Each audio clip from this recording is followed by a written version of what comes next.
रूपा एक ब्राह्मण कन्या थी जो अत्यंत रूपवती थी। जब वो विवाह के योग्य हुई तो उसका पिता बनवारी लाल अपनी बेटी के लिए सुयोग्य वर देखने लगा। बनवारी लाल अपनी बेटी को देखने जिस किसी भी योग्य व्यक्ति को घर बुलाता तो वो हर किसी को मना कर देती। एक दिन इन सबसे परेशान हो रूपा अपने पिता से बोली, पिताजी तुम यह रोज रोज मुझे देखने के लिए लड़कों को घर बुलाना बंद कर दो। मैं अपनी मर्जी अपनी पसंद से लड़का देखकर विवाह करूंगी। रूपा बनवारी की इकलौती बेटी होने के कारण उसे बहुत प्यारी थी, इसलिए बिना किसी ना नुक्कर के वह अपनी बेटी की बात मान लेता है। जिस नगर में बनवारी अपनी बेटी रूपा के साथ रहता था उस नगर के ऊपर राजा देवराज का शासन था। देवराज बड़ा प्रतापी और हमेशा अपनी प्रजा के हित में सोचने वाला राजा था। कहानी को आगे बढ़ाते हुए दैत्य अंधकासुर बोला, तो विक्रमादित्य एक समय ऐसा आया जब उस नगर में चोरियां होने लगी। धीरे धीरे वो चोरियां इतनी बढ़ गई कि शायद ही कोई ऐसा दिन हो कि नगर में चोरी ना हो। नगर के वासी आए दिन होने वाली इन चोरियों से बहुत परेशान थे। राजा देवराज को जब खबर लगी तो उसने रात की गश्त के लिए सिपाहियों की संख्या बढ़ा दी, पर उससे भी कोई फायदा नहीं हुआ।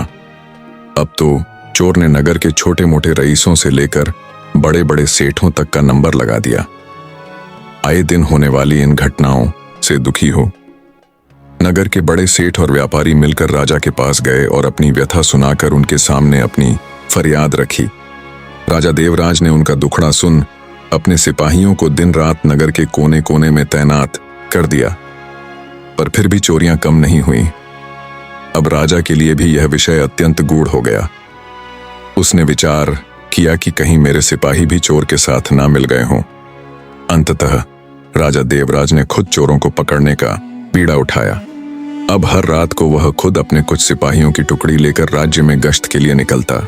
जब राजा सजग हुआ तो कुछ समय के लिए चोरियां रुक गईं, पर एक रात जब राजा गश्त पर था तो उसने एक संदिग्ध व्यक्ति को भागते हुए देखा। राजा ने तुरंत अपने सिपाहियों को आदेश दिया, उसे फौरन पकड़ो। राजा का हुक्म मिलते ही सिपाहियों ने दौड़कर उसे दबोच लिया।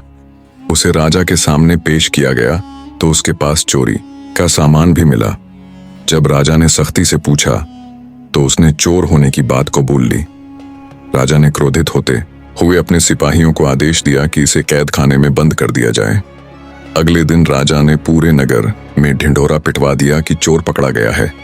कल उसको सारे शहर में घुमाने के बाद फांसी पर लटका दिया जाएगा। चोर के पकड़े जाने के समाचार पर सारे नगर में खुशी का माहौल हो गया।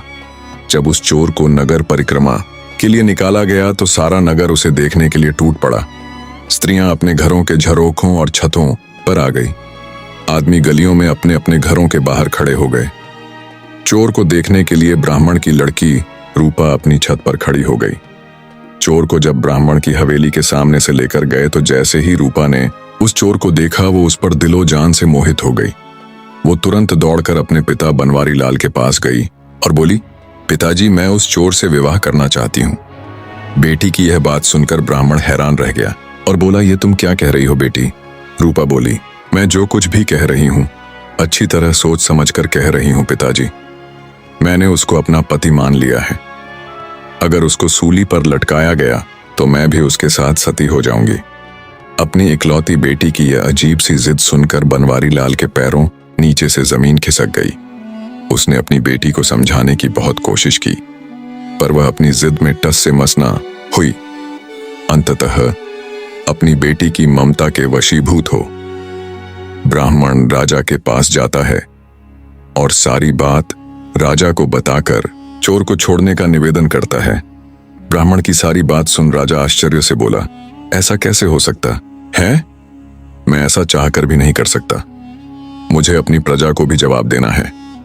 अगर चोर को ऐसे ही छोड़ दिया तो सब नगरवासी क्या कहेंगे? कोई हल न मिलने पर बेचारे ब्राह्मण ने वापस घर जाकर अपनी बेटी को बहुत समझाया, पर वो अपने निश्चय पर अटल थी। रूपा के हट का समाचार पूरे आस पड़ोस में फैल गया। उड़ती उड़ती बात चोर के कानों तक भी आ पहुंची। जब चोर को पता चला तो वह रोने लगा। तय समय और घोषणा के मुताबिक चोर को नगर के चौराहे पर लाया गया। चोर को फांसी होने का दृश्य देखने के लिए सारा नगर टूट पड़ा। चोर को जब सूली के पास लाया गया तभी रूपा भी वहां आ गई। उसके बाल बिखरे हुए थे। उसने बिल्कुल एक वियोगिनी के जैसा वेश बना रखा था। भीड़ के बीच खड़ी हो उसने घोषणा की कि इस चोर को वह अपना पति मान चुकी है और उसके सूली पर चढ़ाए जाने के साथ ही वह भी सती हो जाएगी। उसकी घोषणा सुन वहां मौजूद नगर के लोग उसे समझाने लगे, पर रूपा ने किसी की भी बात नहीं मानी। चोर को जब इस सारी घटना का पता चला तो वह ठाकर हंस पड़ा कि वह सती होने वाली है। कुछ समय पश्चात चोर को सूली पर लटका दिया गया। आगे दैत्य अंधकासुर बोला, तो विक्रमादित्य ब्राह्मण की लड़की रूपा अपनी घोषणा के अनुसार उस चोर के मृतदेह को अपनी गोद में रखकर सती हो गई। उसने अपना वचन निभाया। अब तुम मुझे बताओ कि चोर रूपा के प्यार की खबर सुन रोया क्यों और उसके सती होने के इरादे पर ठठाकर हंसा क्यों? उसे तो रूपा के प्यार की खबर पाकर खुश होना चाहिए था और सती होने की सूचना पर रोना।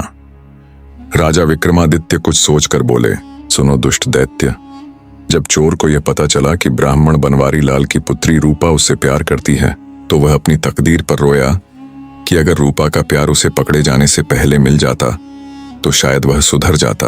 अब बात आती है उसके हंसने की, तो उसका हंसना बिल्कुल ठीक था। रूपा की मूर्खता पर उसको हंसी आई कि मान ना मान मैं तेरा मेहमान। उसका सती होना भी त्रिया चरित्र का एक हिस्सा था। बस इसी कारण वह ठठाकर हंसा। राजा विक्रमादित्य की बात सुन दैत्य अंधकासुर बोला, तुम ठीक कहते हो विक्रमादित्य। दैत्य अंधकासुर ना चाहते हुए भी अपनी अगली गुत्थी कहना आरंभ करता है। अब अगली गुत्थियां अगले वीडियो में आने वाली है। अगली गुत्थियों लिए हमारे चैनल से जुड़े रहे। धन्यवाद।